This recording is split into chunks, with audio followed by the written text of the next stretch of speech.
Le vrai problème Bamileke est un problème à prendre très au sérieux. Parce que nous ne savons pas, parfois quand ça commence, nous ne nous en rendons pas compte. Mais c'est plus tard que nous chercherons à savoir comment ça a commencé. Oui, on a un véritable problème et un problème que nous devons rapidement soigner. Parce que certains Bamileke constituent un danger pour la cohésion nationale. Un véritable danger pour la cohésion nationale. Voilà les gens qui sont venus avec le tribalisme en se faisant des victimes. Ou alors en se cachant derrière leur communauté pour pouvoir booster leurs ambitions qui sont machiavéliques envers la stabilité de la République. Les voilà qui viennent en grande pompe. Ils taquinent, ils tâtent, ils essayent. Et à la première patte qu'ils reçoivent, pape, eh ben, ils ne nous aiment pas, ils ne nous aiment pas. Ils font les pleurs de mbolé, les cris. Je vous avais dit ici que, faites gaffe. Les Bamileke, ils agissent un peu comme les Juifs, comme ce que vous appelez les Israéliens. Ils agissent un peu comme ça. C'est-à-dire que voilà des gens, ils ont un projet, c'est d'être des maîtres du Moyen-Orient, de prendre les terres autant que possible pour rendre leur petit territoire de 22, d'une superficie de 22 000 km² donnée par l'ONU, pour pouvoir le rendre à un grand État en incorporant une partie du Liban, une partie de toute la Palestine, et voilà, une partie même de la Syrie et tout ça, de faire le grand, le grand Israël. Mais ils procèdent par comment? En se passant par des petits matous au milieu des grands, hein, mais qui sont attaqués et qu'on veut décimer. Alors, de cette posture, ils peuvent construire, de cette posture, de ce narratif, ils peuvent donc déployer leurs tentacules pour atteindre leurs objectifs. Pendant que les émotions sont en l'air, qu'ils sont des victimes. C'est ce que font certains Bamileke pour la plupart. Et moi, je vous rappelle que beaucoup d'entre eux, contrairement à cette minorité agissante, qui justement, derrière cette minorité agissante, il y a une ambition globale. Il n'y a que quelques exceptions qui sortent de là. Hein. Il y a une ambition globale. C'est-à-dire qu'en fait, vous avez un groupe de personnes qui a fait nourrir des grandes ambitions à toute une communauté. Ils ne parlent pas, mais partout ils sont. Ils souhaitent que ce que les tambourinets font, leurs tambourinets font, se réalise. Hein. Partout ils sont. Partout ils sont. Il faut le savoir. Et donc, ceux-là qui prennent le suprémacisme Bamileke constituent un très grand danger pour nous. Parce que c'est eux-là qui parlent de haine. C'est eux qui nous ont apporté le mot haine. C'est eux qui parlent du tribalisme. C'est eux qui ont apporté le mot près du village. Mais, voyez-vous que les mots qu'eux-mêmes ils ont amenés sur la toile, ils s'en approprient maintenant comme des victimes. C'est que c'est les autres qui sont haineux envers eux. C'est les autres qui sont frères du village. Et puis, c'est les autres qui sont des tribalistes. Mais lorsque vous voyez des gens venir vous démontrer que le fait que Kamto ne prenne pas la dernière chose qui les échappe, qui les reste à leur pierre de puzzle pour être les maîtres du Cameroun, lorsqu'il ne réussit pas, c'est parce qu'il est Bamileke. Alors on se pose des questions. Jean Kouete Bassa, tous les chefs Bamileke qui étaient à Etoudila sont Bassa, ou bien Betty, ou bien machin. Tous les Nyat et tout cela sont Bassa et tout. Vous voyez donc qu'il y a une stratégie de communication, c'est bien huilé. Et comme je dis souvent à mes frères, ici, quoi. Je vous dis que quand vous laissez que la communication vous avez en vous disant que c'est les gens qui bavardent, ils ne disent absolument rien. Mais vous ne savez pas qu'ils rassurent leur communauté. Parce que petit à petit, et à force de parler, et on ne voit pas le danger, ils finissent tous par adopter cette posture de suprémacisme. Mais vous ne vous en rendez pas compte. Et maintenant, c'est en train d'atteindre son paroxysme au Cameroun. C'est en train d'atteindre son paroxysme.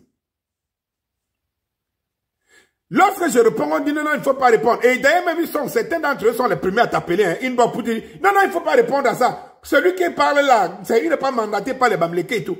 Pourtant, les mêmes vont te sortir les arguments Qu'il y a un tel qui avait dit un jour qu'un Bamileke ne peut pas être président. Cela montre qu'il y a un problème Bamileke. Alors là, le problème de mandature ne se pose pas sur ce Bamileke, sur celui qui l'a dit. Non. C'est que non, c'est comme ça qu'on pense d'eux. Non, mais il a fallu que Kamto arrive pour que le Bamileke se rende compte qu'il y a un problème Bamileke. Et il commence à vous citer des choses. Il ne cite pas ce qu'ils font. Si on commence à vous citer des choses, le commerce au Cameroun est détenu à 80% par les Bamileke. Et pas parce que forcément tous ont travaillé. Ils bénéficient des largesses de ce système, que ce soit officiellement ou officieusement. Quand vous voyez quelqu'un qui a un contrat exclusif d'exploitation du poisson, de commercialisation du poisson dans tout un pays, lui seul, qui lui a donné ce contrat? Qui lui a donné ce contrat? Et lorsque le régime en place leur donne des privilèges comme ceux-là, ils ne recrutent qu'entre eux. Moi, je peux comprendre. Même quand ils recrutent, je peux comprendre que c'est parce que, compte tenu de la culture, de la nature, de la communauté et tout, c'est pas facile qu'un Bamileke trahisse un Bamileke dans son activité et tout. Et encore que quand il vient là, il travaille pour lui, mais il apprend pour aller s'installer. Je peux comprendre ça. Mais les autres ne peuvent pas vous comprendre. Et vous vous estimez que comme ils vous comprennent, vous devez marcher sur eux. Ça a commencé comment? Je vous dis seulement, tous les jours j'interpelle ici les Bamileke, ceux qui se disent vrai, que ce que vos frères font là, ça va retomber sur vous. Soit parce que vous êtes complices et vous faites semblant. À peu près comme le voleur qui est à la sentinelle.